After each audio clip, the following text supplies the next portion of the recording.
গত ভিডিওতে আমরা দেখেছি কিভাবে ভার্চুয়াল বক্স ডাউনলোড করতে হয়।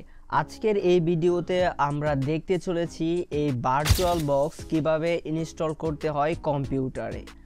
আর একটা ইন্টারেস্টিং থিং হচ্ছে, আপনি যখন এই ভার্চুয়াল বক্স আপনার কম্পিউটারে ইনস্টল করবেন তার আগে আপনার কম্পিউটারের কিছু বেসিক জানা প্রয়োজন। প্রথমে হচ্ছে র্যাম, রোম এবং হচ্ছে আপনি কোন প্রসেসর ব্যবহার করছেন। রোম বলতে এখানে বোঝাচ্ছি আপনি কি এসএসডি ব্যবহার করছেন অথবা হার্ড ডিস্ক। আপনি যদি ডুয়েল কোর অথবা এর নিচের কোনো প্রসেসর ইউজ করে থাকেন তাহলে আপনার জন্য এই ভার্চুয়াল বক্স খুব বেশি একটা সুবিধা হবে না।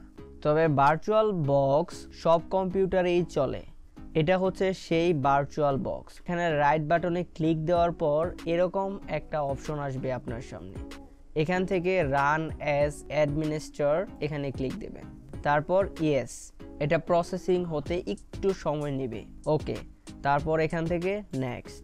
এখানে আপনার এই অপশন আসলে আপনি এখান থেকে রিমুভ অথবা রিপেয়ার, যেহেতু আমি এটা আগে ইনস্টল দিয়েছিলাম যার কারণে কিছু ফাইল রয়ে গেছিলো, সো আমি এখানে রিপেয়ার দিয়ে তারপর নেক্সট।